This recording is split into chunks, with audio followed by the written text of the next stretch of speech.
Hello, everybody. Welcome back. This is Janet Pershing, and I'm glad to have you here for the fourth in a series of 4 webinars on developing your data and evaluation framework. Obviously, our whole goal here is to make sure that all of you are able to get to a data and evaluation framework by the time we get through these webinars and the end of July. As always, we have people on the webinar with rather different levels of experience with the topics and different durations of time with the Promise Zones process. The series is really designed to help those of you who don't have a framework in place yet to get to creating a baseline framework, and for those of you who already do have one to continue reviewing it, updating, improving it, and sharing your experiences with others. A real important part of this process, both through the webinars and through the peer convenings, is for the Promise Zones to get to know each other a little bit so you can continue to support each other after the webinar series is finished. So we're hoping that you will be able to make some of those connections as you get to know people on this webinar. If you are having any difficulty actually accessing the webinar, if you can't get to the chat and Q&A box, there is an email address that you can send an email to. That's trainings, with an S, trainings@hudexchange.info. So if you've got audio but are having trouble getting onto the WebEx platform, use that trainings@hudexchange.info email to get some help. And just in case you have any difficulty getting there or are not able to access your computer, you should find a PDF that has been sent in advance so you can follow along. The TA provider team that will be working with you today, you'll see many familiar faces. Zhao Dun, Cassia, and I will be presenting for you. We're also having Andrew Wright, who's an expert in data visualization, joining us today. And as always, Trish, Jennifer, and Manolia will be supporting your office hours and your peer-to-peer sessions.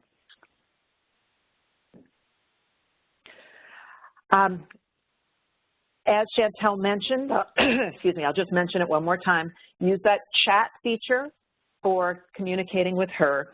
For the Q&A feature, just a reminder that we will discuss the questions you submit at the appropriate time in the webinar if we can, or we may provide a written response after the webinar is over if we're not able to address your question directly during the session. I do want to point out that Q&A responses for the prior webinars have now been posted. So if you go to the HUD Exchange Promise Zone site to the appropriate week, you'll be able to find those documents. So if you're interested in any answers to the questions that were posted, you can find them there. At this time, I'd like to talk for a moment about muting. As you know, we have all heard the dog barking in the background on people's phone calls. So we want to make sure that we are muting well, but we also want you to be able to join the conversation. So please take a moment right this minute to mute yourself manually. In a moment, Chantel is going to be unmuting everybody, which means that if you have not manually muted yourself, any background noise will be coming through to everyone. So please mute yourself right now. If Chantel hears any background noise, she will manually mute you individually. If she does that, you will not be able to unmute yourself. You would need to use the, we're getting an echo there. If you can mute something. Thanks, Chantel. So if she mutes you, then she will need to unmute you before you can speak. So if you do it yourself manually, you should be all set. All right. In terms of where we ended up with session 3, I just wanted to do a quick recap. We were talking in session 3 about establishing your indicators and getting the data you need for your evaluation. So we talked about choosing your indicators wisely, really grounded in your evaluation questions, and really thinking concretely and carefully about what is possible given your available data sources and resources. We talked about data usage agreements, we talked about data management, and you heard from both Amanda and Elder to get some insights from other PZs. I understand from the folks who have run the office hours that there were a couple of themes that were coming up, so I just wanted to touch on a couple of those. One is that folks were very interested in data management systems that other people have developed and getting some thoughts about how to manage your data effectively. So I'd like to flag for you that in the Q&A from session 3, there are a few thoughts that came from Amanda about one way to manage some pieces of data. So a few insights there. In addition, I would say this is a great topic for you all to stay in touch with each other about as you move forward and start working with data management. It's one of the advantages of having peers that you can connect with to get ideas. And it's also a fabulous topic for the office hours. If you can talk to people about their suggestions for how you manage particular pieces, you've got some great resources there. Second area was that people were very interested in how to do visuals for reporting and communicating about the data. And that is a perfect question because that's exactly where we're heading today for the final of the 4 sessions. We're going to do a lot of discussing about reporting and communicating. And finally, they noted that there are people who are at very different stages of developing the framework, as we know. And for those of you who are still really struggling at the beginning with making sure you've got a very clear theory of change and logic model, I want to urge you to really work with your office hours opportunities to get yourself at least a first cut at the entire framework.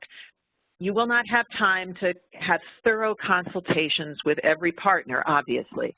But if you get yourself through the whole process once at least a basic level, it's going to give you a clearer picture of where you're heading and the kind of work you're going to need to do with your partners.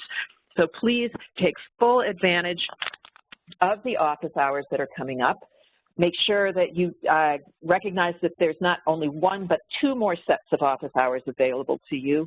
Sign up using the link, which you can find on the HUD Exchange website on the PZ page, and make sure that you get the help that is available to you, whether you're at that more basic level or whether you're trying to really refine your design. Either way, make good use of it. So with that, let me just give you a quick overview of where we're heading today.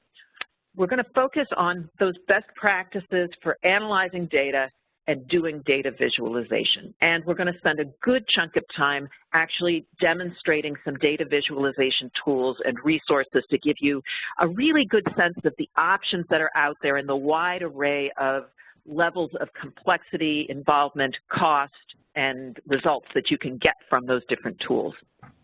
And then we're going to spend some time talking about reporting and dissemination because that's the only way to make sure that all the work that you're doing on this front really gets used and applied out in the world to really improve the programs. So with that, I'd like to go ahead and turn it over to Xiaodong to talk a little bit about data analysis. Hello, this is Xiaodong Zhang. I'm going to start with data analysis. I'm going to introduce you to some of the very common data analysis methods. The focus is to get you familiar with the terms rather than teaching you how to do it. Because even though you may not be analyzing these data yourself, it is still helpful to have a working knowledge of the basics. I'm going to divide the conversation by talking about quantitative analysis first, and if you notice the sign on the right, and then the qualitative analysis. I just want to emphasize that every time you do data analysis, the analysis should be and need to be driven by the question that you want to answer. And to do some of the analysis, you may need to work with people who have the statistical training or qualitative analysis training. When we talk about quantitative analysis, again, I present some analysis method and what you want to do with those. So for example, if you want to describe the characteristics of the data and paint a picture of the population you're looking at in the analysis to help you visualize the trend or contextualize your finding, you might want to use the descriptive statistic to show you the means, the range, the frequencies, and a cross-tabulation of these relationships. But if you want to determine whether there is a difference between the groups, you might want to do the statistical significance test to see whether the relationship is happening by chance or not. At the same time, you might also want to look at the size of the difference in terms of what we call effect size. That shows you the magnitude of these differences. Because sometimes you can't really discount something just because it is not statistically significant. If you want to measure how closely 2 or 3 characteristics are, you might want to start by doing correlation analysis. And this is the first step for us to kind of diagnose whether the characteristics are related or not.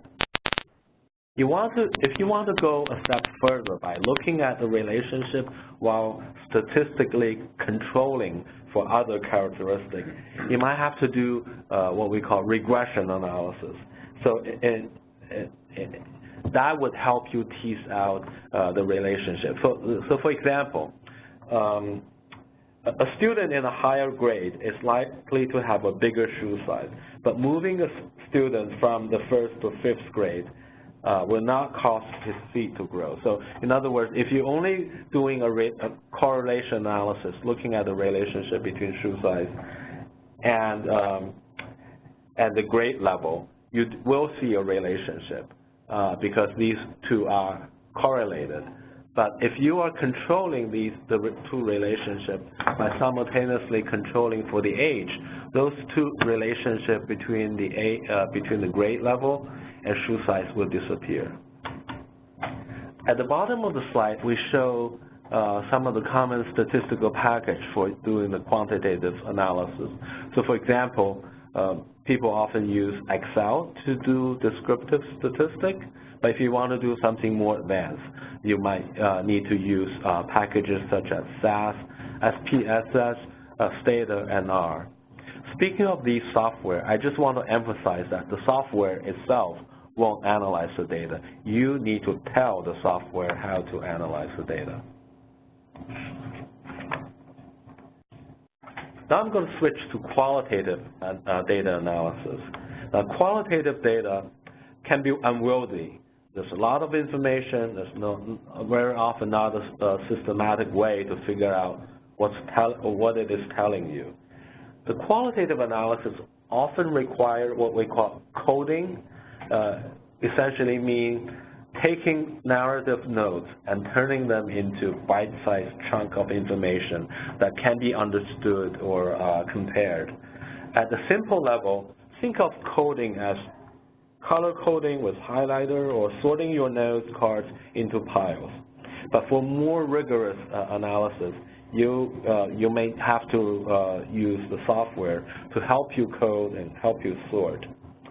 As you are coding the data, there are 2 things that you might need to keep in mind. One is to focus on themes, trends, as well as outliers. Why are outliers important? Because outliers can be informative. If most of the folks you interview talk about their program, are satisfied with the program, but only one person is not, it would be easy to disregard that person's opinion. But asking, what is it in this participant experience made him or her different or unique from the rest can really help you identify potential gaps and problems, as well as discover something new. The other thing that you need to keep in mind is to focus on the patterns or relationship between different codes and different categories of codes, because sometimes if you're only looking at the theme without looking at the relationship, you might be falling into a silo or into a vacuum. You might miss an important trend. So for example, a problem may work well for men, but what about for women? Speaking of qualitative analysis software, these 2 software are very often used. They're called NVivo or Atlas TI, and these software can really help you, make your coding or make your analysis easier, but they can be expensive and can take time to learn. Again, I still want to emphasize that you need to tell the software how to analyze the data. We will talk about broader reporting strategies in later section of today, but I just want to highlight a few tips about presenting data, and hopefully that would make it easier for you to absorb the data and make your point come across more clearly. So for example, when we present quantitative data, make sure that you keep the display as simple as possible. You might not really need all these additional information beyond the decimal point. You might sometimes have to combine the different categories or show the data in a kind of intuitive way. When we talk about presenting qualitative data, again, they can be very useful and insightful to use different quotes and include those data in call-out box. But also sometimes, a lot of text can be overwhelming. We should think about different ways of presenting those blocks of data by using bullet list, by using timeline, or word cloud. The next slide shows you two of such examples. The first one is called word cloud. It's a quick way to discover the most frequently used or frequently occurring words or phrases. The second one is an en vivo output. Essentially, it's showing you different people's perception of pollution. So there can be a lot of perception, but if you divided these perception by different kind of respondents, so for example, grouping them by homeowners, fishermen, or farmers, you will come up with a more easily digestible type of information. Now I'm going to turn it to Andrew to talk about data visualization. Thank you. Let's see here. And there we go. So my name's Andrew Wright, and I am going to talk to you about data visualization. And as we get started, I'd like to do just a quick poll to get a sense of where the participants are in terms of their knowledge of visualization. So if you'll look down in the bottom right of your screen, you'll see the survey response. So I'd ask you to click one of those 5 buttons, and after you choose, hit submit. Let's take a minute or so, and don't overthink it. I just want to get a sense of where the audience is on this.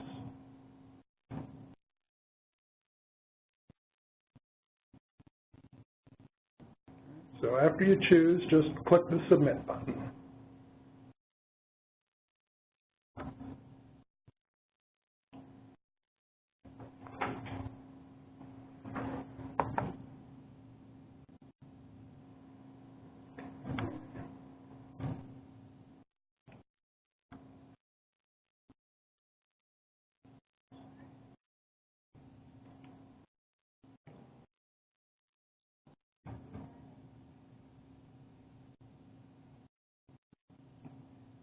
Okay, how about if we take another 5 or 10 seconds?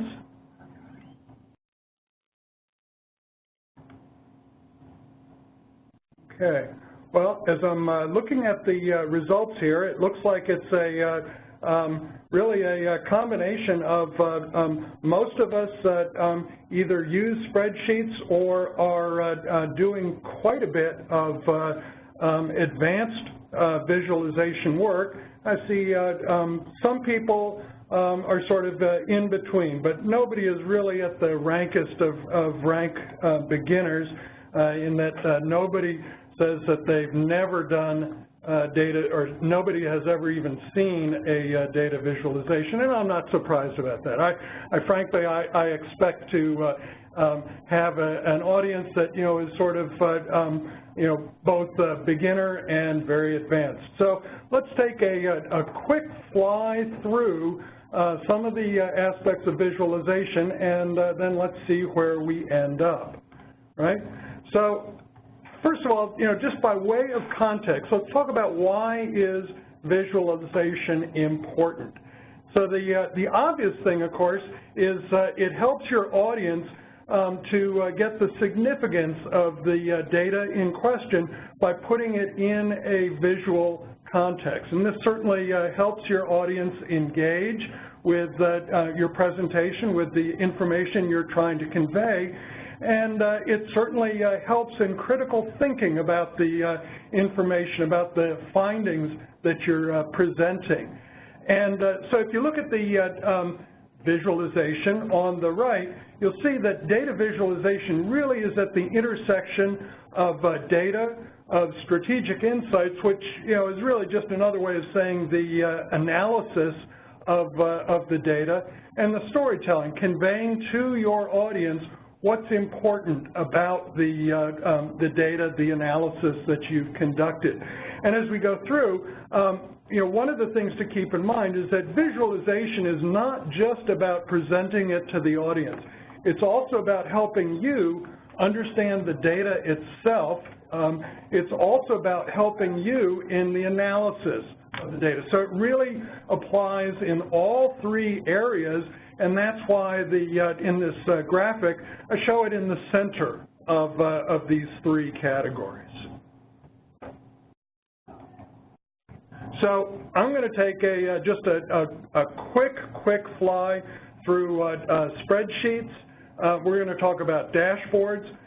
We're going to talk about infographics as sort of the culmination of the visualization techniques, and we're going to spend just a very short amount of time on online visualizations. So let's start out with spreadsheets. And so as I think about spreadsheets, one of the things I guess that I keep coming back to is the idea that spreadsheet is first and foremost a tool for analyzing data. I mean, that's really why spreadsheets were created in the first place, but spreadsheets are also a really useful tool for producing static graphics. And the way I think about static as opposed to interactive or dynamic is imagine a photograph as a static representation of a scene as opposed to a movie, which is sort of that dynamic representation of whatever it is that you're looking at, as opposed to, say, virtual reality, where you can interact with the world that you're engaged with. Right? But let's talk about the static graphics associated with spreadsheets. So the graphics that you produce from a spreadsheet is going to be directly connected back to the associated data. Right? And a well-designed graphic is going to help you in the analysis of that data. For example, as we heard earlier, spotting that outlier, which may in fact be an error in the data, but may also be indicative of there's something going on here that you didn't expect. It can also help your audience as you come to your conclusions, as you complete your analysis, to understand what is the key points of that. Now, you can change the data, and in most modern spreadsheets, the graphic will also change, but it's really hard to go the other way around.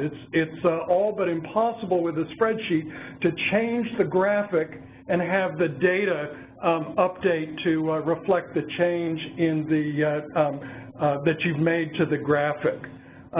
Another thing that's worth noting here is that while spreadsheets, modern spreadsheets do have a what-if capability, think of it as having a series of photographs that allow you to, compare, well, here's a photograph of this situation, here's a photograph of that situation. I can look at these two photographs, I can see a difference. What it doesn't really allow you to do is that dynamic change to explore one scenario as opposed to another, right?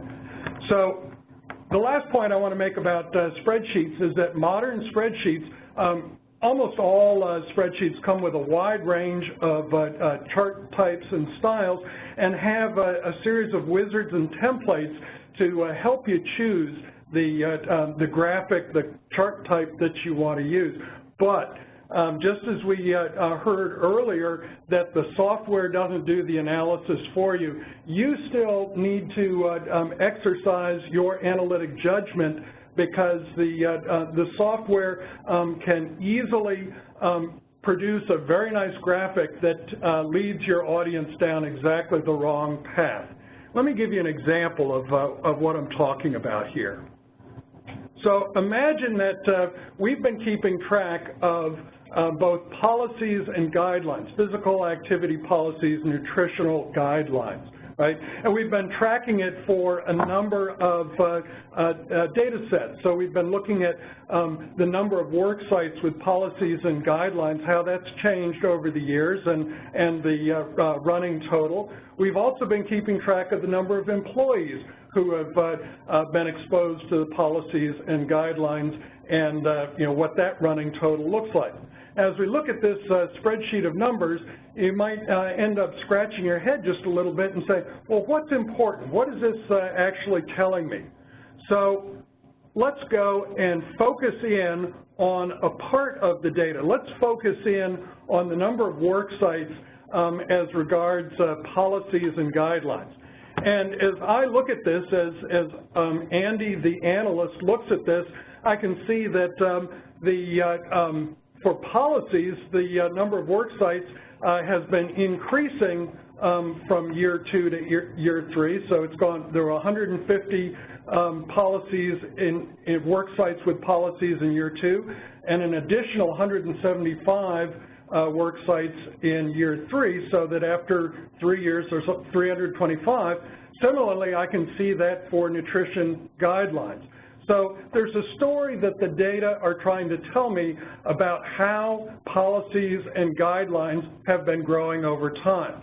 So let's imagine that I ask the default wizard to give me a graphic for what's going on here. And in this particular case, I chose to use Excel. And what you can see is that Excel very happily has given me a graphic.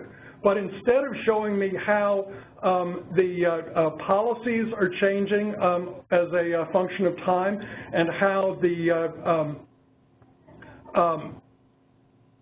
guidelines are changing as a function of time, it's looking at each year and showing me what the guidelines and policies are for that particular year.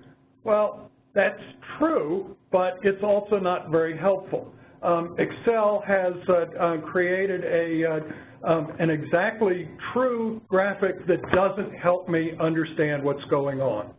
So instead, what I did in this particular one is I went in and manipulated the graphic, and I came up with the bar chart on the right.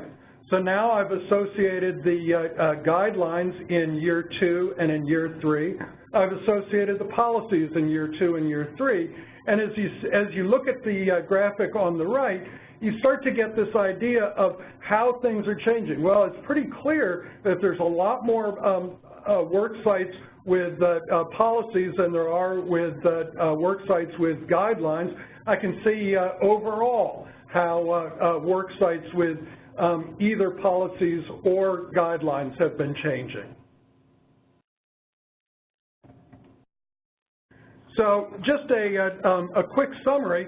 So a lot of workplace computers will have Microsoft Office installed, and of course Excel, the Microsoft Excel spreadsheet, will be included as part of that suite.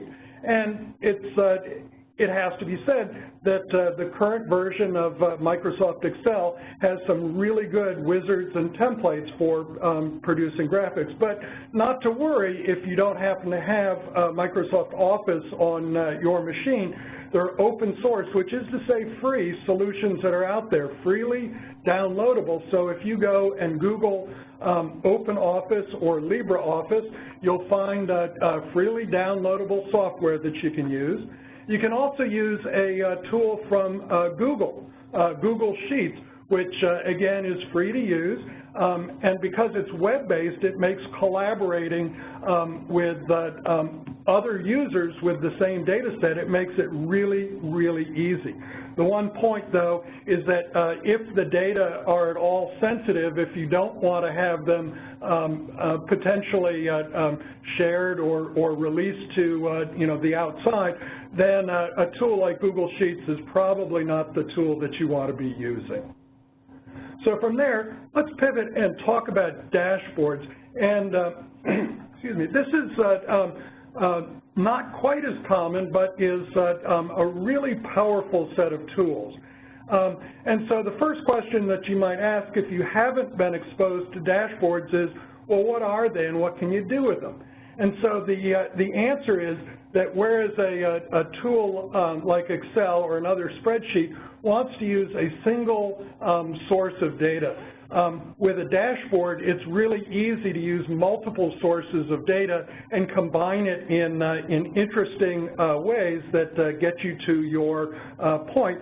It's easy to quickly look at different graphs without destroying the underlying data. And you'll see in this particular graphic in the right, you'll see where it says show me. It very quickly allows you to see different tools. So you'll dashboards allow not only static, that sort of snapshot, but it also allows interactive displays. So think of that as either the movie or the virtual reality. It allows you to drill down in your data, and I'll show you a little bit about that. Geospatial analysis is particularly easy, and you can see in the graphic that I've got here a particular geospatial analysis. We don't really need to get into the particulars, and you'll see that on this particular graphic I've got multiple displays, two different views of the same data set. Well, let me walk you through an example. And so this particular example actually comes from agriculture, and this is a set of data about acres under cultivation. Well, that's not really something we need to worry about right now. What I really wanted to show you is, so here's this data set, and you look at it and say, well, gee, what on earth is this telling me? It's not at all obvious. But if I go and drop this into a dashboard tool and ask it to display it with geospatial mapping, now all of a sudden you can see how these acres under cultivation show up in all the counties across the United States. But you remember I told you about drilling down. So for example, say I wanted to understand, well, what about Arkansas? Let's say I was particularly interested in what's going on in Arkansas. Well, I can choose, you can see the filter in the top left, Arkansas, and it'll show me the acres under cultivation for Arkansas, and you see darker green where you would expect it along the Mississippi River. So a tool like this allows you to explore your data in a whole variety of different ways. I want to quickly show you how you can build very complicated dashboards that allow you multiple views of the same data set simultaneously. While we can't see it in the static image, it allows you from this dashboard to click on different areas, and all of the displays will update to reflect what's going on in that geographic area, that time period, whatever it is that you want to look at. It also allows you to link back to your data source so that as your data changes month to month, whatever it may be, the dashboard will update as well. So what are some tools that you might turn to for dashboards? So there are commercial products, and what I've been showing you is a product called Tableau, but it's certainly not the only one out there. Microsoft has a tool called the BI, Business Intelligence Suite. There's a geospatial tool, ArcGIS. There are other ones out there. The one thing they all really have in common is that they tend to be fairly expensive to very expensive. There are open source or free tools out there. The drawback is that this requires a high degree of expertise, and this really is in the realm of a data scientist that you may be able to reach back, say, at a university or such. So let's now talk about how this all bundles together into infographics. And what are infographics? Well, it's a static display that allows you to summarize your key points quickly and clearly. It allows you to communicate that to your audience. It really takes advantage of humanity's visual acuity to see trends, to focus in on the things that the presenter has really wanted to have us pay attention to. It's easy to distribute because it's a static image, whether that's paper, whether that's email, whatever, it's easy to distribute infographics. So the last point to make here is that while infographics are a wonderful complement to analysis, they're not a substitute for it, right? You still have to do the work of the analysis. You still have to do the work of deciding what are those key points that you want your audience to understand. Infographics are an excellent way to help your audience focus in on those key points. So I very quickly want to show you the graphics on the right come from a larger piece, and you can see the URL down at the bottom. I guess it's the West Philadelphia Promise Zone, and the larger website deals with public health issues in this Promise Zone. And I wanted to focus in on the question of, well, what about tobacco retailers as a contributor to public health issues in the Promise Zone? So on the right, you can see a graphic of the Promise Zone, and you see the blue dots of places where there are tobacco retailers within the Promise Zone, as well as on the immediate periphery of the Promise Zone. Well, you might then immediately ask, well, is that a little or a lot? Great question. And to answer that, you really have to turn to the graphic in the center of the slide. And you can see that for the Promise Zone, it's roughly twice the number of tobacco retailers per square mile as in the rest, or in Philadelphia as a whole. So you can see that from the graphic that, in fact, there really are more tobacco retailers in the Promise Zone than in Philadelphia as a whole. The blue on the left and the red on the right, though, gives you context as to is that a little or a lot compared to the United States as a whole. There's more that you can tease out of the graphic here, but that's a good starting point for how graphics within an infographic work together to help your users understand the story that you're trying to tell. So on this one here, I don't want to get into the particulars of it, but what I really want you to focus in on is the FBI crime statistics on the left have a lot of really detailed information, and as you're doing your analysis to find what are those key analytic conclusions that you want to tell your audience about, the data on the left is really where you want to be focusing. But that's not probably what you want to be showing your audience. What you want to be showing them is something like the graphic on the right, which is a lot easier for a member of the general public to focus in on, to see the areas that help him or her understand the story that you're conveying. So now to the question, well, what do you need to do infographics? And the first and foremost, I think, is it starts with analysis. To have a good infographic, you really have to have good data. You really have to have strong conclusions from that data. It's really an analytic task, and it's knowing what is the message that you want to convey to your audience. But the second part of it is this artistic piece. How do you capture the audience's attention? And so you really don't have to be that graphics designer yourself, but it really helps to have a graphics designer as part of the process.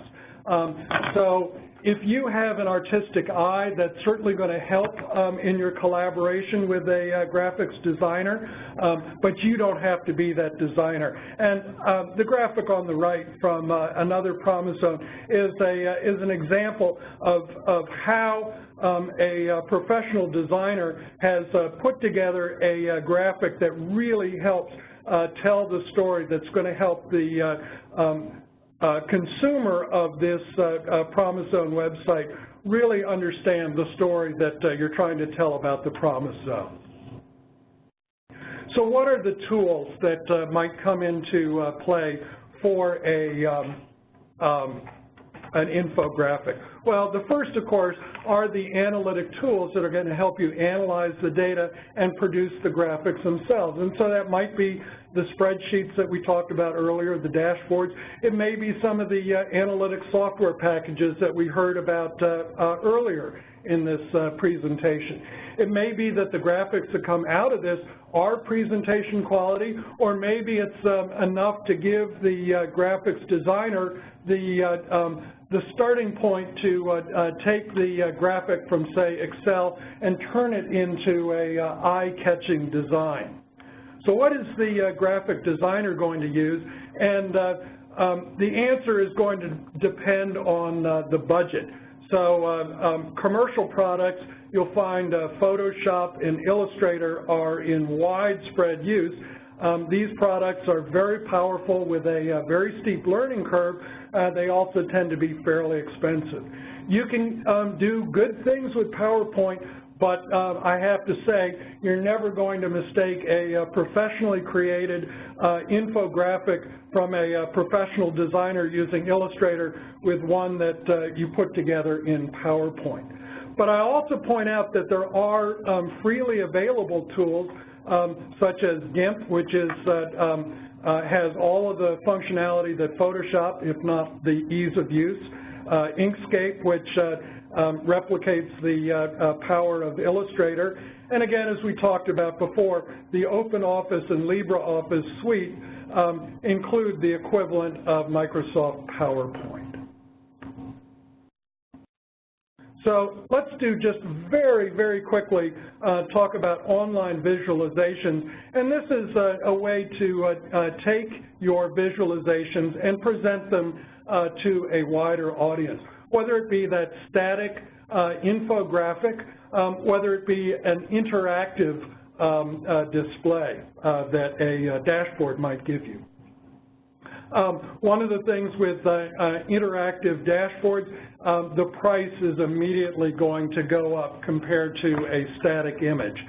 As you think about the cost, it's not just the cost of the tool for the visualizations, though. You really have to think about the underlying hosting of the website, whether it's a static website that you prepare once and then just leave in place, or if it's an interactive site where the data are being updated, where the visualizations are being updated. Now you really have to think about a whole wide range of costs, including the ongoing operations and maintenance cost of keeping the data fresh, of keeping the website fresh. So let's just do a quick summary of the tools that we've talked about. And I don't really want to go, this is really for, so that you have on a single place, well, what is the difference between these types? So we talked about spreadsheets as an analytic tool that produces static graphics. We talked about dashboards as a tool that allows interactive work with the underlying data, as well as the ability to produce static, interactive displays, geospatial displays. We talked about infographics as a way of conveying the key messages, the key conclusions to your audience. And we talked about online visualizations as a way of presenting those conclusions to a wider range, whether it be other members of the Promise Zone community, whether it be stakeholders or community members. And so with that, I'd like to ask whether there are any questions. What are some areas that we might be able to answer some questions for you? This is Janet, and I'll just jump in to say that was a lot of information, Andy. Thank you so much for cramming what I know you would have liked to have be a 2-hour presentation into that little block. So folks, we've got about 5 minutes or so that we can ask Andy some questions. You can either unmute yourself and jump in, or you can send something through the Q&A box. So are there any specific areas about data visualization that Andy talked about that you'd like to hear a little bit more about?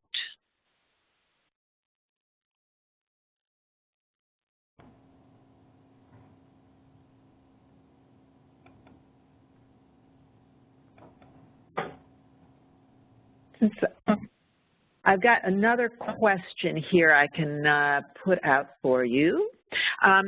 So the question is, you've shown us a lot of tools and techniques for the visualization.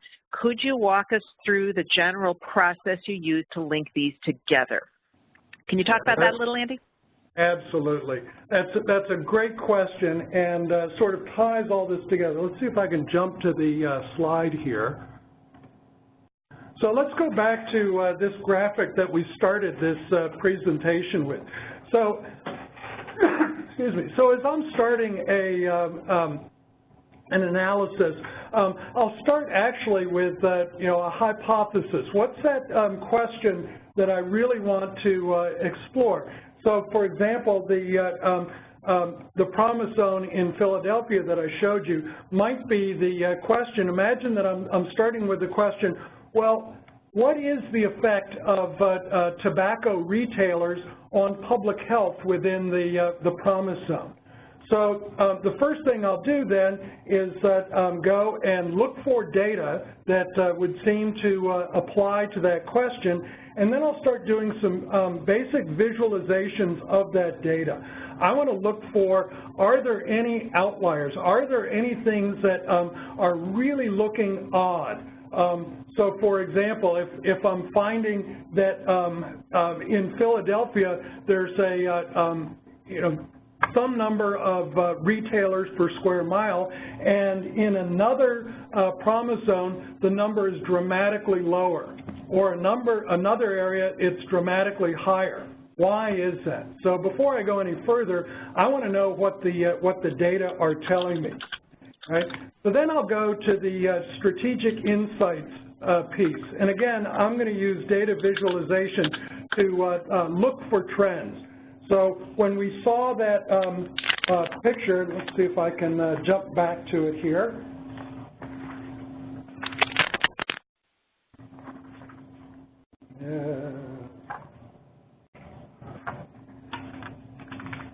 There we go. So let me jump to 33 here. So in the case of the tobacco retailers, I might start the analysis portion by actually plotting the tobacco retailers within the Promise Zone, and I might start looking for patterns. And I do see a pattern that's fairly distinct. I see from the more or less the upper left of the Promise Zone moving towards the lower right, it looks like there's a whole string of tobacco retailers sort of clustered in a straight line. Well, what's going on there? Are they clustering there because they're targeting schools, for example? Well, when I put schools in the Promise Zone on the map, no, that doesn't seem to be the case. I would guess that what's really going on is that this is a major thoroughfare, and tobacco retailers really want to be located where there's the largest influx of potential customers. So, maybe as I compare the Promise Zone to other areas in Philadelphia, what I see is a pattern developing. Or maybe what I see is that, no, this is really unique to the promise zone as opposed to, say, another residential area in Philadelphia as opposed to a commercial area within Philadelphia. So now it's starting to give me some strong conclusions about what the data are telling me, and that's a story that I want to tell, and I can start to tell it with the graphic in the center here, which is that within the promise zone, there really are quite a few more tobacco retailers per square mile than in Philadelphia as a whole. Now, this pair of infographics doesn't exactly tell me why, but it definitely, that's a story that I want to convey to my audience. Right? So it's that combination. So from this, I'm then going to collaborate with a designer to help put this in the context of a larger story, and if you go to the URL at the bottom of the slide here, you'll see how this particular promise zone did that in this larger context of public health. Does that help? That's great, Andy. And let's just I've got one comment and one more quick question, so let's see if we can squeeze them in. The comment is that ESRI, E-S-R-I is the acronym. ESRI has a nonprofit program where organizations that qualify can get the latest tools for a fee of $100 a year. So folks might want to know that. We'll put that information into the Q&A, but the nonprofit is called ESRI, E-S-R-I. Wow. And then, yeah, it sounds great. One quick wrap-up question for you. If you can do this fast, great. If you can't, we can also put it in the Q&A, Andy. The question is, what's the difference between the free version of Tableau and the expensive version? So the crux of it is the free version, your data are uploaded to the public Tableau site. So potentially anybody can get a hold of it. It also is not going to stay there forever. So it's great for doing a quick tryout of Tableau. It's not a great thing if you're looking to serve a community on an ongoing basis. Does that answer the question? Yeah, that's exactly, I think, what folks needed to know. Thank you so much, Andy. All right. Pleasure. So I'm going to stop the questions there. If any more are in our queue, we'll try and answer them in the Q&A that we post afterwards. What I'd like to do now is give you an opportunity to hear from somebody who has been using data visualization and finding it extremely helpful. So Taneem Awal from HUD is going to be sharing a little bit about a project in which data visualization has been extremely helpful to him. So give us just a second to get the technology set up, and then you'll have a chance to hear from Taneem.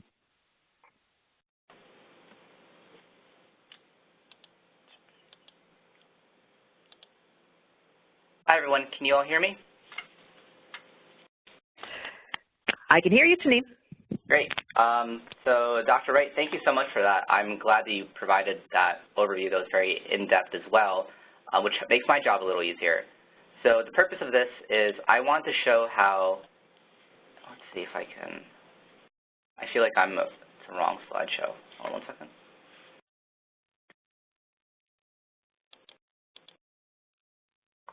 Can you guys see the slideshow full, or do you only see the black background? Taneem, what I'm seeing is we're seeing the black background with the view of 18 slides. We see the front one with the FPM in a circle, and then on the right, the small side. That's easy.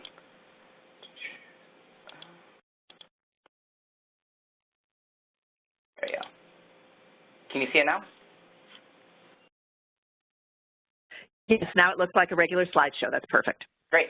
So the purpose of this is to show how we use visualizations. I know some of the promise and directors saw a presentation that is similar, but the difference is, and let me speak a little slower, the difference is I want to show kind of the process of how we use data visualization. So the numbers here are all accurate from promise zones, but the numbers are less important than the actual process. So going forward, The reason why we use data visualization is under the Section 8 of the designation agreement, under data evaluation. The point is we made a commitment here at HUD to document the long-term effectiveness of the Promise Zone initiative. We're always getting documents from all of you. You all recognize this form that you send monthly now. It's a federal investment form. According to Dr. Wright's words, it's static information. You all send it all the time, and originally what we used to do was used to aggregate it into something like this. Now, this aggregation is the standard, but the question is, if I really want to know information quickly, am I going to be able to do anything with this? People are always having static information, and trying to get information quickly is hard, especially if you're a director and you're trying to figure out, what's next for my Promise Zone. So we use something called Microsoft Power Business Intelligence. As was mentioned, it is a data visualization tool. It's a way to take static data and try to make it easier to navigate and manipulate. An example is if you have multiple tables for your zone or for your different census tracts or your organizations, how do you make sure that you can correlate different types of data? On that very basic level, it's just taking multiple Excel spreadsheets and turning them into dashboards that are easy to understand for decision making. On a more advanced level, you can integrate publicly available data, such as from Census or from ArcGIS, which is a mapping interface, or from RStudio scripts, and you can integrate your own field work to compare and contrast.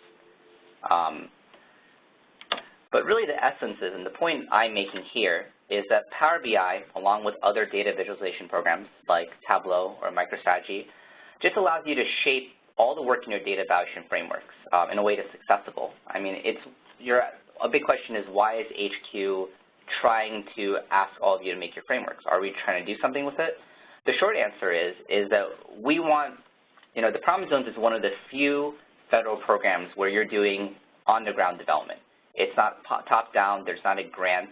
The whole point is to figure out how to get strong communities like your organizations to really develop. But a big issue, especially when I came to HUD, is that we're doing all these programs, but we can't track the impact. And we can get numbers every single month, but how do you make sure those numbers are something that people use? Are you only going to be using your numbers so that you see in the end, or are you going to use those numbers and try to make decision-making tools? So the hope is data visualization, as you start getting accustomed to it, is a way for you to make a decision based off of your evidence.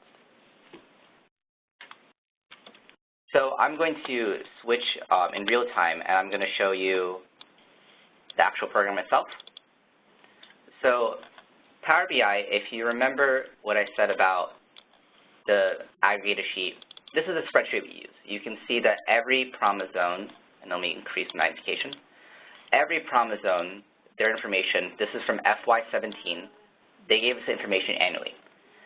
So the question is, how do we take that and how do we put it into this program? Well, you can upload this program just by either uploading an Excel here, and I know it's a little small, or you can upload it online. So we put all of our information on SharePoint, which is just the internal server. I imagine you can get it from Google Drive if that's where you put your Excel. The reason why is we want to be working on one common sheet, and I know that people trade the same forms back and forth, so getting that one common sheet is helpful. After we put it in, we basically format it until it looks something like this. So this information is the exact same as all the information you've all sent us in that form. Now, I'm going to go back to that original form, and you're going to notice a few things. One is, this information talks about all the data you've given, which is grants awarded, preference points, amount funding, and we have another table, and this is the funding from each grant. Now, you'll notice the common denominator is that they all have the names of Promise Zones. But if I say, hey, can you correlate the amount of funding from a federal agency and talk about application, you're going to have to go back and forth. That's not easy. And if someone asks for that information, if your partner says, hey, can you tell us where our grants are going, it's not going to be easy. So what Power BI does is it takes the different two types of, it takes the two tables that I talked about, and you can build a relationship. And a relationship is nothing more than saying, hey, if the common denominator in this case is Promise Zones, then let's see if they're relatable. Now, why does that matter? It's because now we can start making visualizations very simply. And I'm going to go back to the slideshow really quickly to show something about that.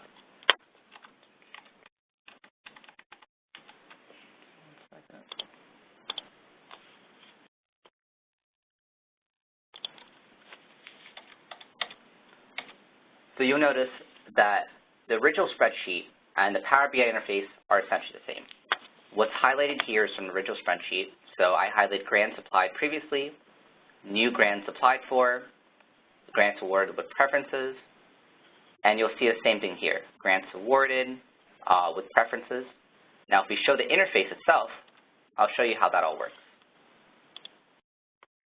So this is what the actual dashboard looks like.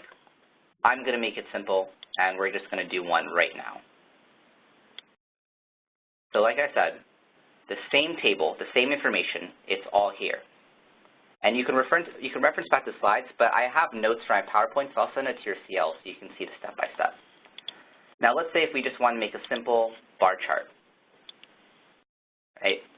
And as I mentioned, let's look at grants applied for.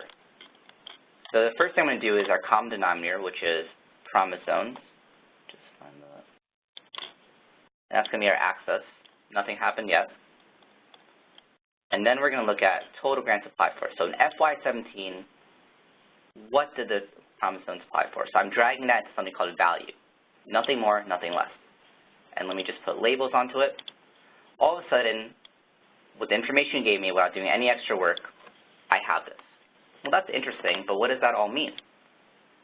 Well, what I can also do is I can make a separate information key, and I want to know, okay, the grants were applied for, how much, what was the amount awarded? So I can do that again. Now, we can see that $231 million was awarded. Okay, but that's what's applied for, so what I can also do is I can look at the number of grants awarded. And all of a sudden you can see very quickly with 3 clicks in less than 2 minutes during this conversation that I'm creating this dashboard. Now, Dr. Wright mentioned the interactive element of it. So okay, we can do that too. There's a visualization called a selector. And what it does is you can take, again, the common denominator promise zones and put it into this field. So for example, let's put Atlanta on the spot because it's alphabetical order. Now take a look at where 231 million was and take a look at grants, and if I put Atlanta, all of a sudden you can see that Atlanta applied for 4, and then grants were out of 19 and they were awarded $2 million very quickly. Now forget the idea of promise zones. If you have organizations, you can divide them the same way. Now, I was asked before by Slate C, can I do this by rounds? And the answer is yes, you can do this by rounds. If I decided that I wanted to, if I decided I wanted to do it by rounds, I can convert my groups into groupings, or in this case, rounds. And now I have round information. So if I want to see, again, the promise zones, the number of grants applied for, if I just want to see round 1, I can see that they were given 92 million off the top without even doing anything extra. Round 2, 121, 18. And now if I wanted to know, and this is something that's near to me, if I want to know, well, what about preference points? You know, of all these grants, how many of them actually have preference points? Again, going to the fields, and this is everything from your spreadsheet, I can take that and here. So now you'll see that the red is the total applied for, the green is the grants awarded, and the black is the preference point. So you can see that there's a big correlation between, let's say, in this case, Evansville, of the 5 awarded, 2 were preference points, versus Camden, of the 7 awarded, 7 grants have preference points. So there's a big correlation to all this, and I did this interactively. If I want to look at rounds, here you go. That was really quickly. So now I created this desktop, I have that. What's next? Well, I can upload this online. And there's something called the Power BI online tool. And it's the same thing. The only difference is that you can't upload slideshows, you can't upload the actual spreadsheet, but you can download it. and then you can create it on your own desktop. So this is a really good way, and you can also share it to other people. So this is a really good way to share information and change it over time. And as you can see that I made multiple visualizations. Here you can see a map, right, and the circles are different because I kind of tied it to the amount of funding. If I did agency funding, you'll see that I tied information to the promise zones and which each department was giving in FY17. Now, I know I'm talking about promise zones a lot. That's because this is your information, but I want to say this in the sense that you can use this tool to figure out information within your promise zone if you want to see your partners or those types of things. And based on that, we were able to make some pretty significant insights. Like promises that report $231 million. HUD accounts for 50 million of those investments. And preference points make 64% of that total grants awarded. So this is something I can talk to people about me saying, hey, these preference points, there is some type of correlation to it.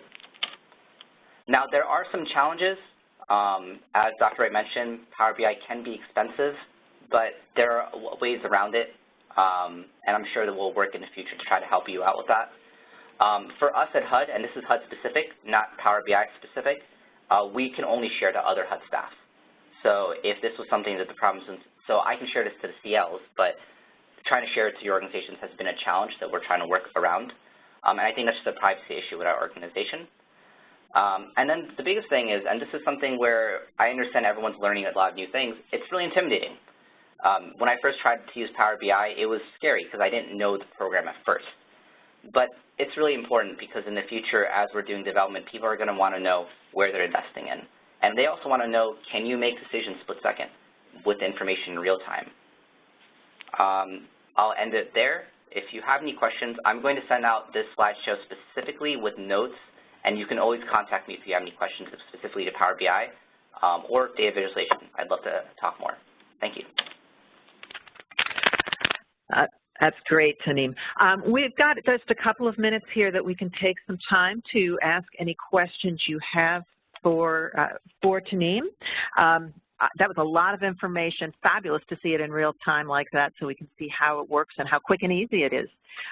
So anybody want to come off of mute and ask a question at this time, or submit a Q&A that we can answer for you in what we post after the webinar is over. Either way is just fine. Anybody have any questions?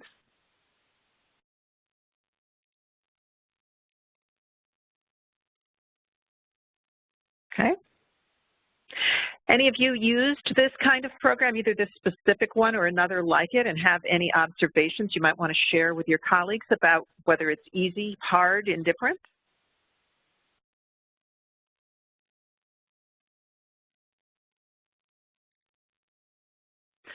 So we're getting a comment that says, that was great. Would it be different than regular Microsoft Suite, and how much more expensive? That's a great question. We were lucky to have it within our Office 365. In fact, all HUD employees have access to the free trial, which lasts a certain amount of time, and then they can get the upgrade. But I think it does cost more. I wouldn't be able to tell you. I think it depends based on the organization. But my answer would be try to use Tableau. It's pretty similar, and if it's free and if you can have a business reason for it, you can probably lobby to get a better version of whether Power BI or Tableau. Essentially, the goal is not the program, but the goal is to make it so that you can get your static information in a way that you can read the policy as quickly as possible, especially for your directors. You can't be looking at spreadsheets all the time, but if you're always relying on people to interpret information from you, there's always going to be an information gap. I also want to say that you can download these Power BI dashboards and make them into PowerPoints, kind of like what I did. So if you are going on the field and if you don't want to use your phone, or if you don't have it, or if you really want to bug me to do something, you can turn it into a static dashboard and give it to people, and they can see visually what the information is. Great, thank you. So one other question that's come in, and I don't know that we can answer it right this second, but just to share the question, folks are wondering if there are instructions about how PZs can explore the use of these data visualization packages. And obviously from the slides that Andy presented and what you just saw from Tanim, there are lots and lots of different options. So as far as I know, and I'll check with Andy after the webinar, I don't know that there's a single set of instructions about how to explore them. What I would recommend is that in the slides themselves, there are a number of specific programs listed for each type of data visualization. Choosing to look at some of the free ones in those various modalities might give you a good sense of which ones could work for you, and from there do some exploration and comparison of the ones that are listed and any others that you find. If Andy's got some additional thoughts, we will put those into the Q&A after the session. So with that, I'm going to need to stop us and move us on to make sure we end you on time. So thanks again very much, Taneem. I think folks really enjoyed that. Actually, another question just popped up. I'm going to take one more minute since it came in before I introduce the next segment. Taneem, the Nashville Promise Zone is currently using Power BI. Do you have any suggestions on how to efficiently transfer information from the VISTA data coordinators? And I presume, although I don't know this, that that might mean transferring it to you, Taneem. If you want to come off mute and clarify your question, you can do that.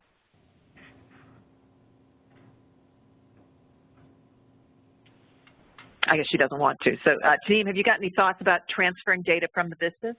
It says transfer between VISTA years. Thanks for the clarification.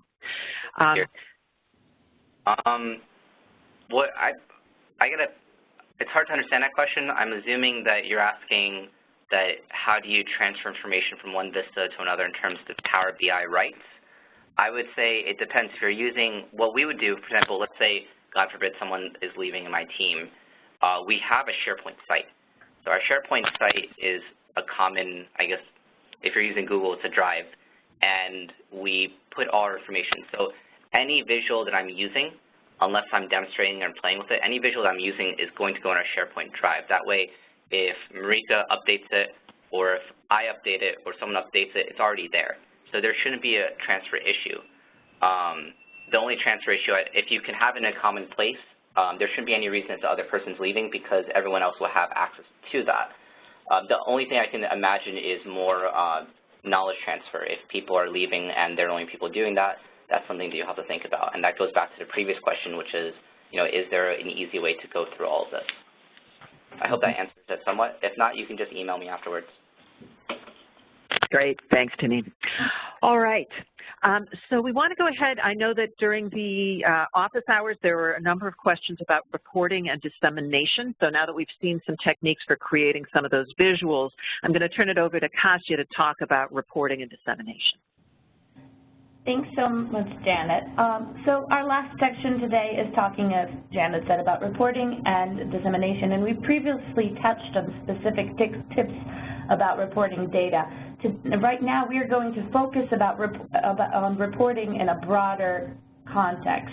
And reporting and dissemination are critical parts of your evaluation plan, and that's your opportunity to share information with a broader audience beyond the evaluation team.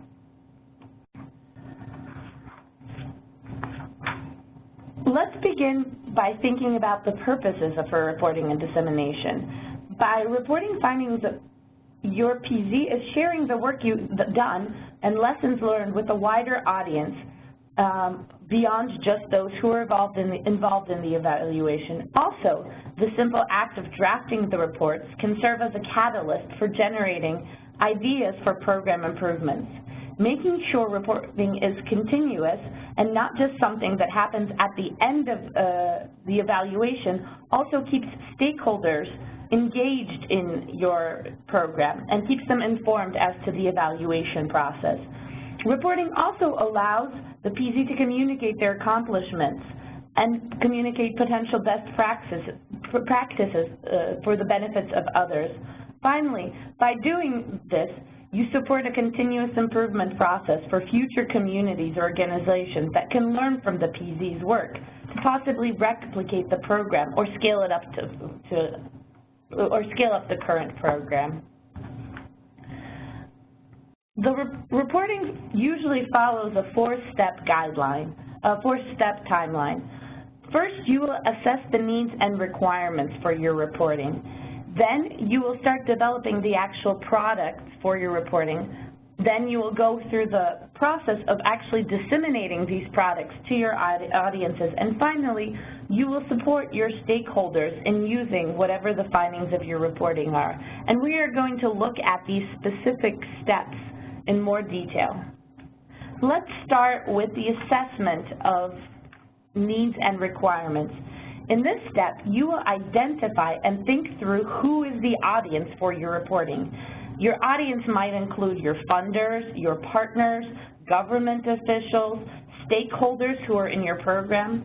And once you've identified your audiences, you have to think through what you want to communicate to them and why they need to know this.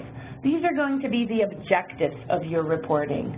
Ask yourself the following questions that you see listed on the slide. How will the information we disseminate meet the needs of our intended audience? Are there reporting requirements stipulated by our funders? How can we make the information actionable for stakeholders and partners? And once you've had a sense to develop to think through your audiences, through your objectives for communicating with each of your audiences, and answering the questions that we listed, you will start developing a dissemination plan. And here on the slide, you see an example of such a dissemination plan. A dissemination plan should usually include the following information: the information that you need, the products that you're going to be creating, what your priorities are, and the roles and responsibilities. So first, as I already mentioned, you are going to identify your audiences. And here, we have several audiences that could be interested in your reporting. They could include the program implementation team, program stakeholders, funding decision makers, and the general public. Every one of these audiences they have a different objective for why you are communicating with them. For example, for your stakeholders, you might want to promote the program progress, whereas for the general public, you might want to just communicate your overall evaluation findings. To reach that objective, you are not going to use the same product. Program stakeholder might need quick access to the information that you are finding as a result of the evaluation to help promote them using whatever program you're implementing, whereas somebody making a funding decision might need a slightly more detailed but yet not a full report in order to help support whether this funding should be continued.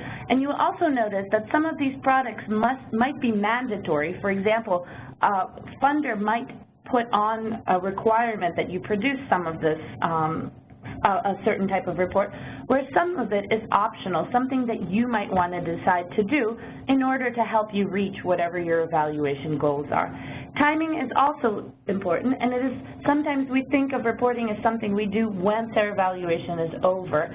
However, it is important to stress having regular moments of reporting throughout your evaluation can help you communicate with your key stakeholder groups.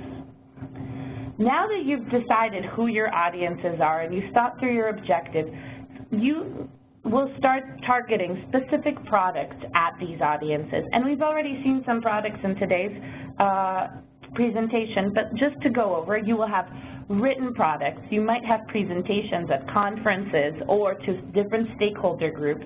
You might create visuals and graphics like the ones that Andy discussed in his section. You might want to promote your program findings on social media, or you might want to explore podcasts, video reportings, or videos. With every single one of these products, you want to make sure that when you're developing them, you have your audience clearly in mind. A lot of times, you might see an urge to create a product just because it looks interesting or because others are doing it. But make sure that you have a clear audience when creating each product before you invest the time and energy into development. Here are some common barriers that we have found when developing products and when trying to disseminate them. The first one is that the message and presentation formats are not tailored to your audiences. How might you overcome this barrier? barrier. First of all, know your audience. You will not be writing this, as I mentioned before, you will not be writing the same type or trying to use the same product for a person who is in the legislature as you might to an academic. Secondly, create several dissemination products so that you could hit your different audiences. A lot of times we tend to think, wow, I've created this final product, it's going to meet every audience. But try to make sure that your products are clearly tailored to the different audiences you've identified. And the second problem is the report is too technical. When you're drafting a report, always try to tell a story, keep it concise, avoid jargon, and pay attention to visuals. Finally, all technical materials are best placed in the appendix so that your report doesn't become too technical for a practitioner.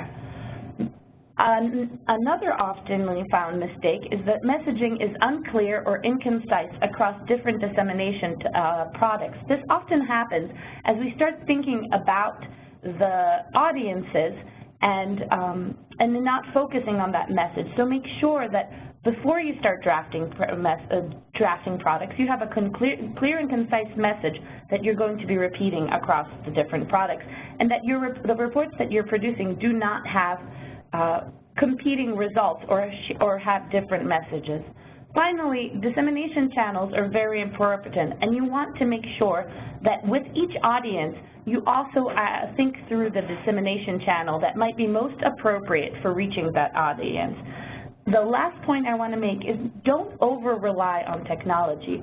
With social media and with technology, a lot of times we think that just putting something on a website will make it accessible to our audience. But don't just assume that because something is on your website or that you have made it available through Twitter that it is reaching your intended audience. Once you've decided on your products, you will have to go through the process of disseminating the products.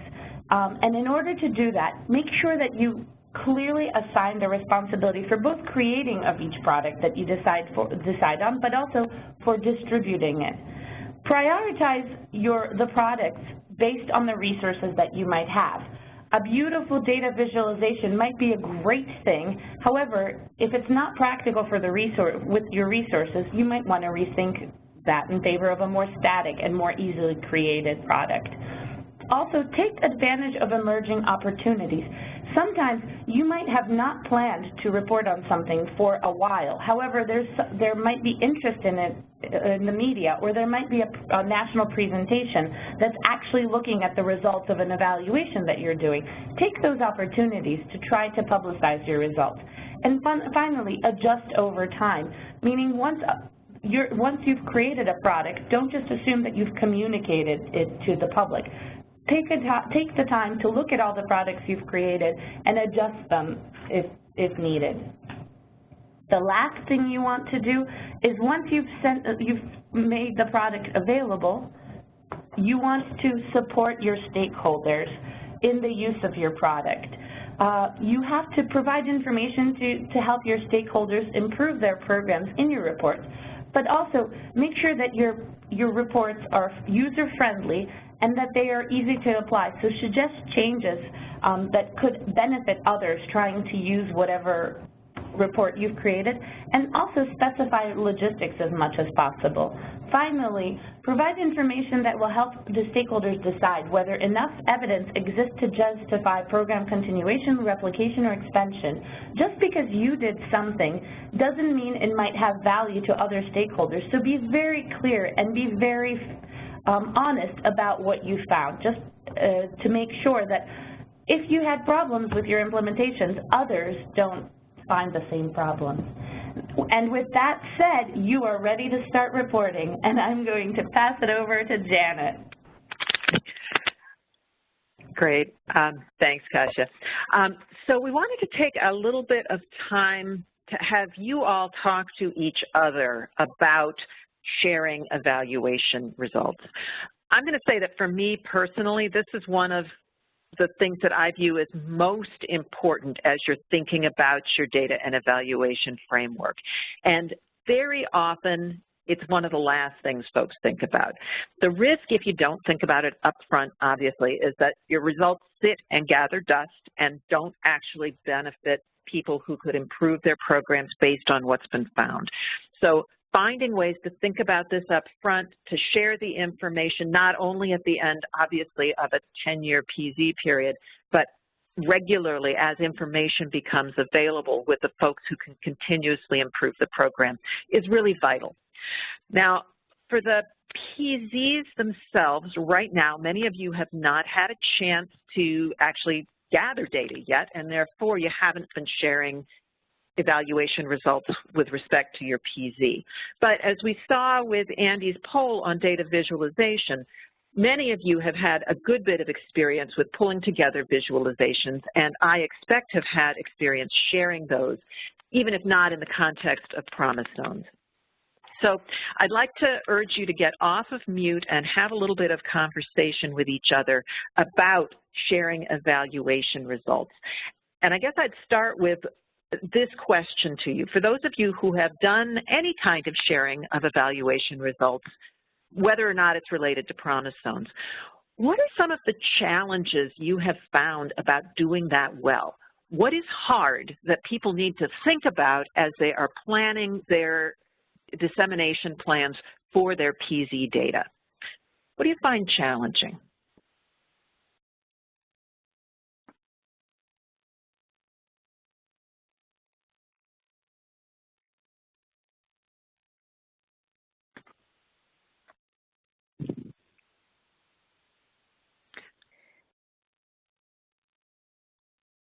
I expect that almost all of the organizations on this call have done some kind of sharing of data about evaluations of how some element of their program has worked. Can anybody share a little something about challenges that you faced or solutions? Hi, this is Angela from Slate Z, HUD Community Liaison. So I'm not sure if I'm speaking for the promise zone, but for myself at least, you know, what I found challenging with sharing results is trying to keep it concise. We've done a quarterly report, all the promise zones, on this like spotlight template, you know, where we highlighted, I would think it was like jobs and training self-sufficiency, and I found it very difficult just to summarize, you know, just the results in a narrative form, and trying to keep it in a short, concise, you know, message and not writing too much, because, you know, you don't want to convey your results with, you know, like a 3-page summary when you can try to shorten it to like a 1-page paragraph or something like that. It's a fantastic point, Angela, being concise. You know, that whole point about focusing on your audience and what do they need to know, what story do you want to tell is really critical. Have others shared that challenge, and has anybody got any thoughts about how you tried to address it, whether more or less successfully?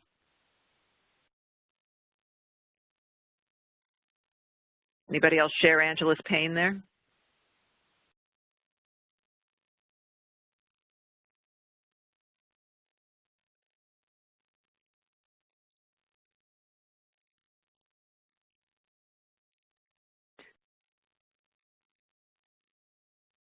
Is anybody having any difficulty unmuting, or are folks just feeling timid here? Hi, this is Amanda with the West Philly Promise Zone. I think the reason why I'm not quick to respond is because we don't really have evaluation results yet. And when we have been sharing data, it's a little bit, when I have tried to share data with partners and with mostly Promise Zone community members, it's a little bit awkward because it's like, why am I telling you about where you live?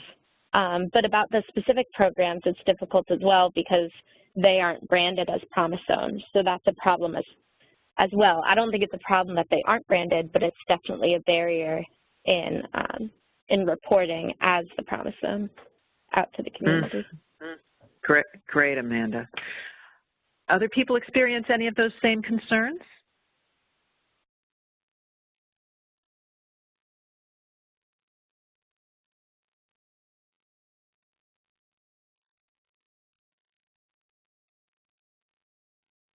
Or are folks hesitating because they're having other problems that we haven't been talking about?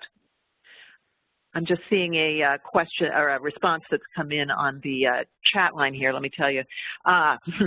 So this one is that the challenge is if the data are trending in the wrong direction, it becomes difficult to share. Obviously, if you're hoping to see one result and that's not what you're seeing, it doesn't feel like something you want to spread really widely.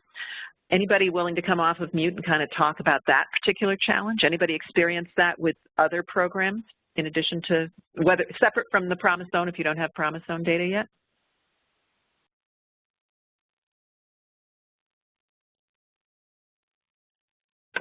Hi, this is Marika Bertram in FPM headquarters, and I've worked on several initiatives, not just the Promise Zone initiative, and I would say that in general we've definitely seen where there's been data in the past that you may be feeling where you're a little bit timid to share it.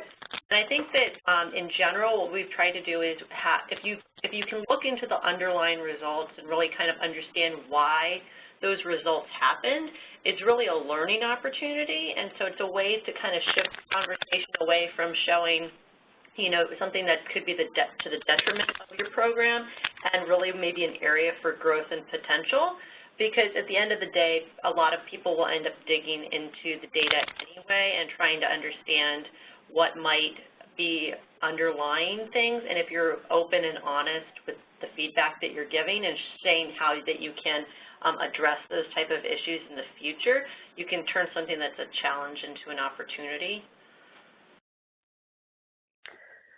Thanks, Marika. Boy, I'd really second that. If the data are not trending in the direction you want to see, and therefore you don't want to let people know about it because it feels like the wrong answer, there are really two options. One is there's something inaccurate about the data that you're getting, and you could be improving the data you're getting to actually show a more accurate story if you went ahead and got that information. But the other is that really, truly, the program is not doing what you hoped it would. And what on earth is the point of continuing to do that over time? Really, you can't continue running a program that's not getting you the results you want. You have to do, as Marika said, step back, look at it, and make some changes. So in some sense, the most valuable information you can have are data that are trending in the wrong direction so that you can actually take steps to improve things. So I think it's a great question and a really important one to think about and to come to terms with, because it's not easy to put out information that says it's trending in the wrong direction. Another question that's come in here is that it seems that if you present data in a way that people are not used to seeing it, they may not accept it. What are people accustomed to? We just heard a whole bunch of ideas from Andy about different ways to present data. Folks aren't used to that. How's it going to strike them? Anybody have thoughts or reactions about that one?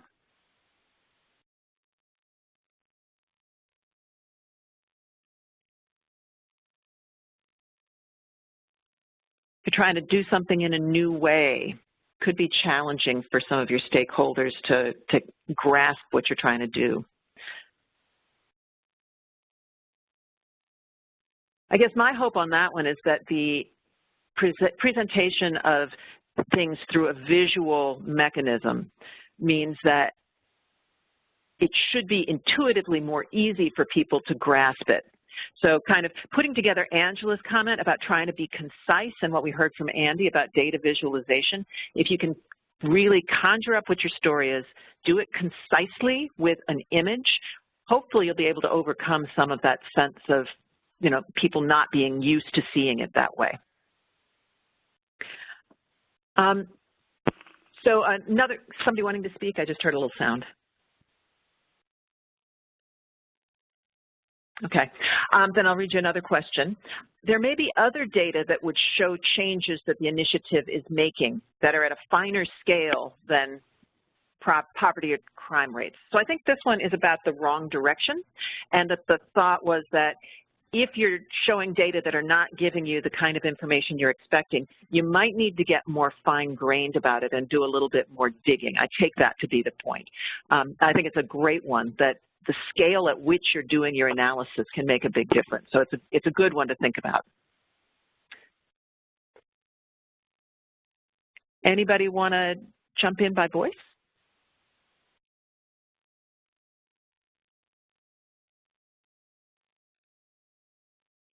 Okay.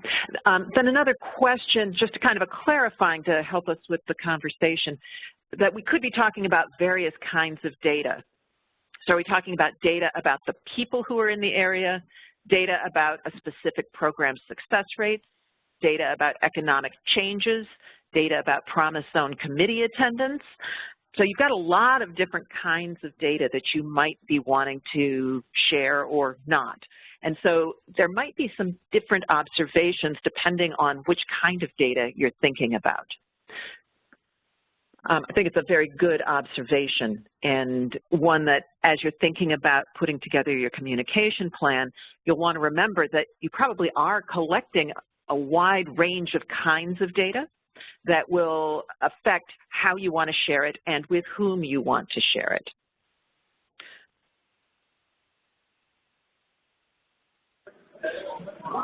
Yeah, Janet, hi, this is Eric Ghost. Can you hear me? I can indeed. Go right ahead, Eric. Oh, great, yes. And I wanted to mirror several of the comments made, especially as a round one.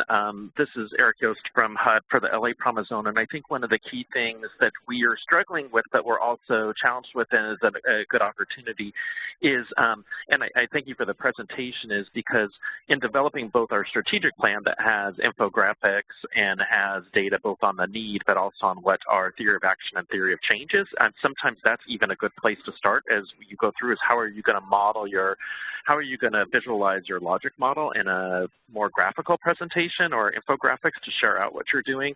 But then the accomplishments of what you're trying to work on sometimes can be so challenging because there are so many things going on. So narrowing that down, almost like how you have to develop an annual report and narrow it down like what Angela was saying, sometimes can be interesting. And I was wondering if there are some good tools as a group to facilitate discussions with a larger audience to say, how do we narrow down all these data sets or data that we have that we could visualize to say what are the most important ones? Is there a good way to pull those down and discuss it with our larger group or with stakeholders?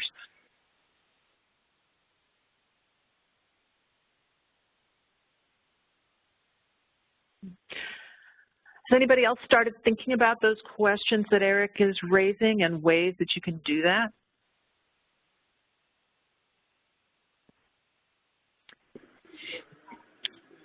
I was going to comment on when we developed our dashboard, which we shared at the session 3, we did as the operations team. So myself, the AmeriCorps Vista's elder, the Vista, he was at the time a Vista leader, now our LA Promise Zone manager and our former Promise Zone director, we sat down as a group and we posted across the wall, what are the most important things we want to share in our dashboard for our operations, like how the collective impact is working. So we thought through, how many meetings, how many people are attending meetings, how many organizations attend meetings and how many are not, how many people open our newsletters or not. And those really helped us to create kind of a series of infographics and dashboards for how we're functioning as a team, kind of the collective impact. But as we dive into the multitude of work that's being done, that's where it gets fun because it's like, how do you narrow down those scopes? I mean, starting with your strategic goals, like what are the key highlights each year to highlight along your evaluation plan? I think those are ways to do it. I think that's where it gets exciting is to figure out what are the highlights you want to share and even some of the challenges. And I think the stage we're at with the Promise Zones going forward, this will be a real good time for us to see how each other is developing those platforms, whether they're online or through our annual reports we submit at the end of this year to HUD that will be due in, I think, December 1st or end of November, sometime around there. Mm-hmm. Yeah, I expect that with the programs that you're operating that you will have a lot to learn from each other about seeing what one Promise Zone has done to share data and how that's worked and how can you adapt that for your individual situation and work with your partners to do that.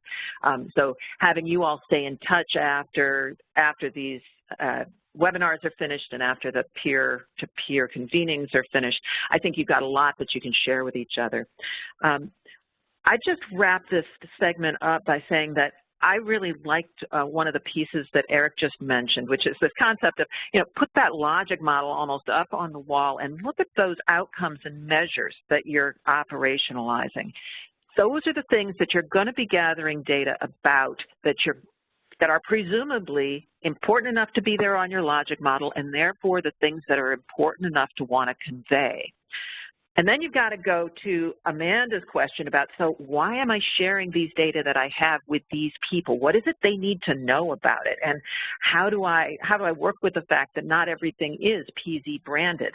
And to think about that in the context of your logic model up front so that you know where you're heading with the data and that it is actually going to let you both answer your question and communicate with people out there in the field. Because if you can't share your message and your success and the things that aren't working, to come to that point about data going in the wrong direction, it's going to sit and gather dust. You've got to be able to get it out there.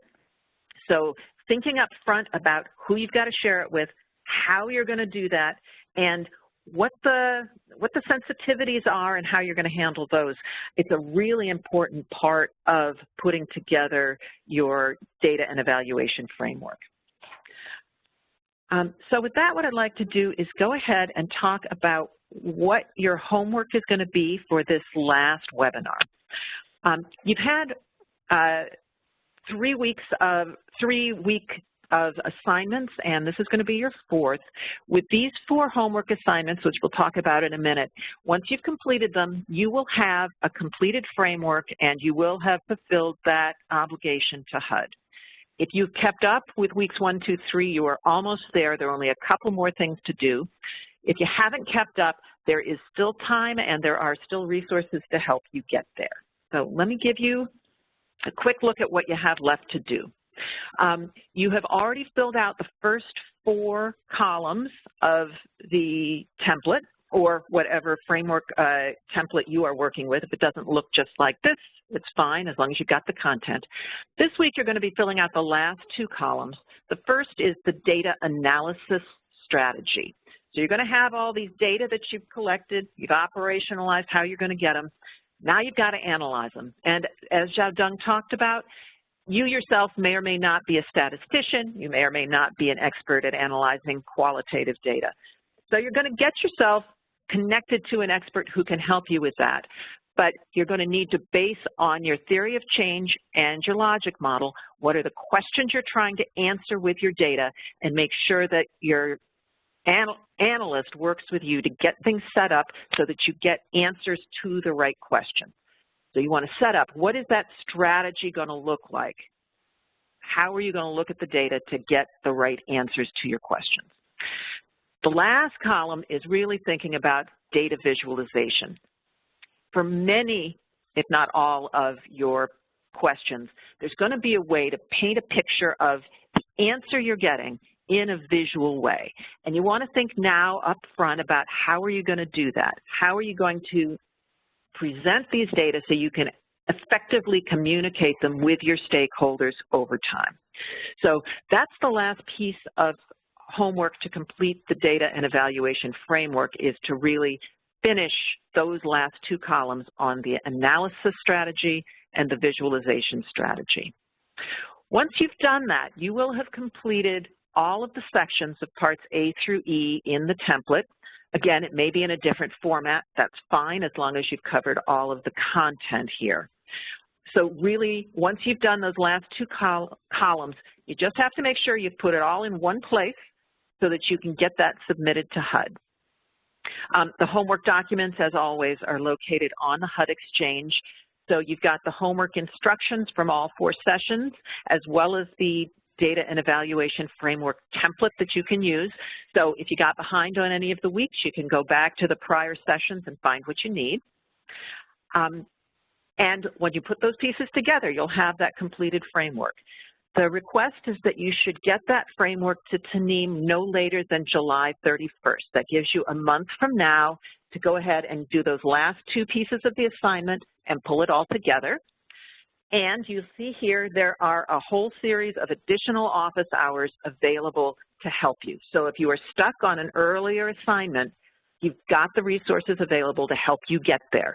Take advantage of these office hours. You've got some serious experts available to help you think about how to put together that data and evaluation framework. Again, if you're pretty advanced, you've already got a framework and you're thinking about just refining, take advantage of having another set of eyes to help you refine it further. If you're a beginner, you haven't got your framework yet, keep in mind that the best is the enemy of the good. Maybe you can't get to the perfect framework in the coming month, but what you can do is get to a framework that has all of the pieces in place so that you are familiar with what those pieces are, you know how they come together, and you are able, after you've submitted this framework in its beginning forms, to go back and work with your stakeholders and to refine further. We've said all along that this is a living document. It's going to grow over time. Treat it that way as you come up with your first iteration of this framework. Do your best to come up with that theory of change and the logic model, and then put together your first cut at all the other pieces so that you have something on paper to work with and to talk to your stakeholders about. What you will find as resources in the end here are that all of the webinar recordings are going to be posted up on the website. Many of them are already there. This one will be posted within a couple of weeks. The webinar slides are also up there. The Q&As are also up there from the sessions. One of the things we have not yet mentioned is that there will be a desk guide based on the content that was presented in these webinars, but that will be then codified in a guide that will be available, for example, to pass on to the next data vista who was not able to attend these sessions, but will still need to understand the basics of the framework in order to continue implementing it over time. So we are going to be seeing that guide coming forth within the next couple of months, and it will be posted on that site when it is ready. In terms of references, a couple of things to point out to you. The first one from the CDC is about developing effective evaluation reports. It's quite a comprehensive document, so if you're at a point where you're thinking about, literally about writing reports, it's a really great one to take a look at. The CNCS site has got a number of very helpful pieces on evaluation more generally. It certainly has some reporting pieces, but if you're looking at how do I do an evaluation of a community program, they've got some very nice pieces up there. Third one is one that was created by some colleagues of ours that we used in this presentation, and you saw some of their work there. And finally, the final one is using evaluation to understand and improve the initiative. And this comes to that point of what if the data are not showing what we want to be seeing? Really thinking about how do you do continuous improvement using the data that you're coming up with. You don't want to just keep seeing folks implementing programs because they're there. You want them to continuously assess, are they working and how can we make them better? And this is your chance to have a document to help you think about that. So with that, I will thank you very much for your participation in these webinars. One final chance to unmute, ask any questions you may have, or make any observations you have before we wrap up this final session. Anybody want to make any final questions or comments?